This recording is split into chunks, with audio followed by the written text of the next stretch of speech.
নারী সংস্কার কমিশনের সুপারিশের কয়েকটি বিতর্কিত ধারার বৈধতা চ্যালেঞ্জ করে দায়ের করা রিট খারিজ করে দিয়েছে হাইকোর্ট। সকালে বিচারপতি ফাতেমা নজিব ও বিচারপতি শিকদার মাহমুদুর রাজির হাইকোর্ট বেঞ্চ এই আদেশ দেন। গত 19 মে নারী সংস্কার কমিশনের সুপারিশের কয়েকটি বিতর্কিত ধারার বৈধতা চ্যালেঞ্জ করে দায়ের করা রিটের শুনানি শেষ হয়। শুনানি শেষে আদেশের জন্য আজকের দিন ধার্য করে হাইকোর্ট। এর আগে নারী সংস্কার কমিশনের বিতর্কিত ও সাংঘর্ষিক বিষয় পর্যালোচনার জন্য বিশেষজ্ঞ কমিটি গঠনের নির্দেশনা চেয়ে হাইকোর্টে রিট করা হয়। এতে নারী সংস্কার কমিশনের বিতর্কিত ধারার বৈধতা চ্যালেঞ্জ করা হয়।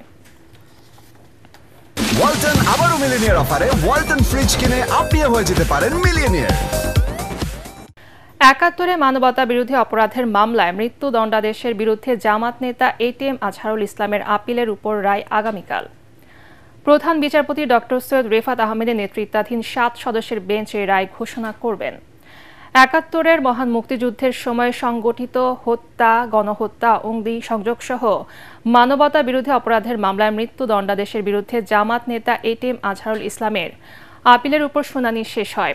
গত বৃহস্পতিবার আপিল বিভাগের একই বেঞ্চে শুনানি শেষে রায়ের জন্য ২৭ মে দিন ধার্য করেন।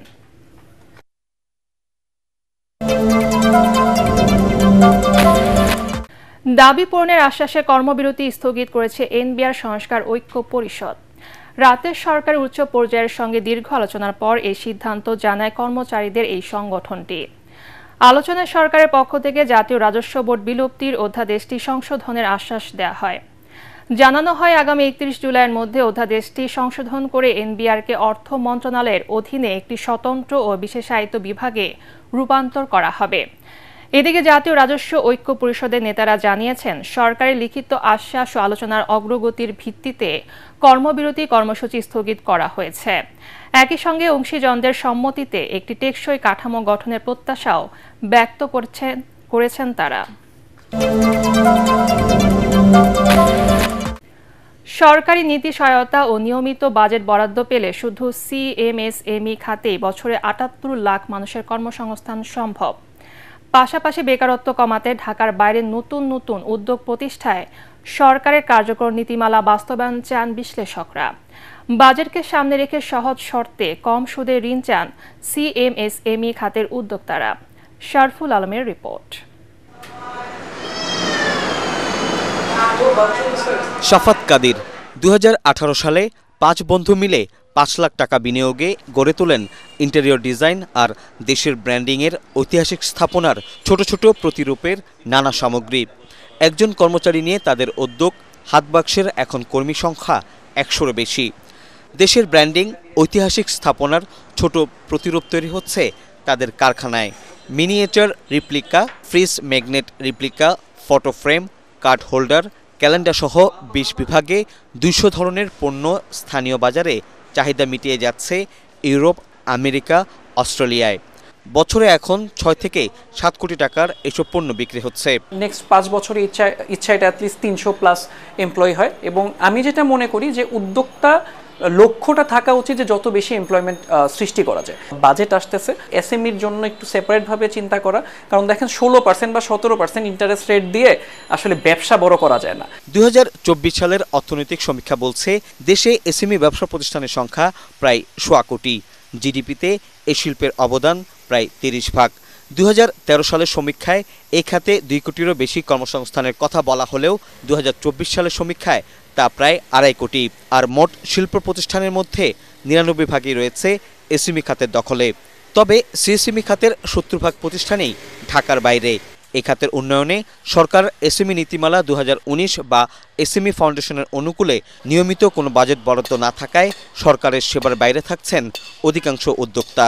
আমাদের শক্তি এবং সামর্থ্য আসলে যে পরিমাণ এসএমই যে সংখ্যা এর তুলনায় অনেক কম। এই চ্যালেঞ্জগুলো যদি আমরা যথাযথভাবে মোকাবেলা করতে না পারি তাহলে কিন্তু আমাদের দেশের অর্থনীতি ক্ষতিগ্রস্ত হবে। দেশীয় বাজার ভিত্তিক যে সমস্ত খাতগুলো রয়েছে এই খাতগুলোর মূল প্রাণসূত্র হচ্ছে এসএমই।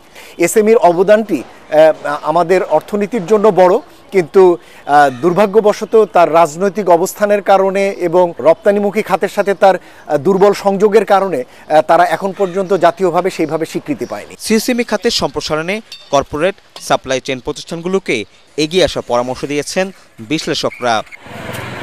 শরফুল আলম, এটিএন বাংলা, ঢাকা।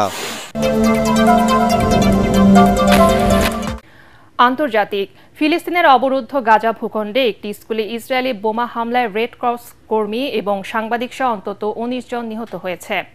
আহত হয়েছে কমপক্ষে ২৫ জন। এদিকে গাজা উপত্যকার ৭৭% দখল করে নিয়েছে ইসরায়েল। পুরোপুরি দখলে না নেওয়া পর্যন্ত এই যুদ্ধ চলবে বলে জানিয়েছেন ইসরায়েলের প্রধানমন্ত্রী বেঞ্জামিন নেতানিয়াহু। তবে হামাস বলছে ইসরায়েল যুদ্ধ বন্ধ করলে তারা সমস্ত ইসরায়েলি বন্দীকে একক বিনিময়ে মুক্তি দিতে প্রস্তুত। আশিকুর রহমান জানাচ্ছেন বিস্তারিত। ফিলিস্তিনের অবরুদ্ধ গাজায় নিয়মিত হামলা চালিয়ে যাচ্ছে ইসরায়েল। এবার আশ্রয়কেন্দ্র হিসেবে ব্যবহৃত হওয়া একটি স্কুলে হামলা চালায় দখলদার বাহিনী। এতে কমপক্ষে ১৯ জন নিহত এবং ২৫ জন আহত হয়েছেন। এর মধ্যে ২ জন রেড ক্রস কর্মী এবং এক সাংবাদিকও রয়েছেন। জাতিসংঘের ওয়ার্ল্ড ফুড প্রোগ্রামের বরাত দিয়ে আল জাজিরা জানায়, গাজায় হাজার হাজার শিশু চরম অপুষ্টির শিকার হয়ে মৃত্যু ঝুঁকিতে রয়েছে। সেখানে বর্তমানে ৭০,০০০-এরও বেশি শিশু মারাত্মক অপুষ্টিতে ভুগছে। রয়েছে তীব্র পানি ও খাবারের সংকট।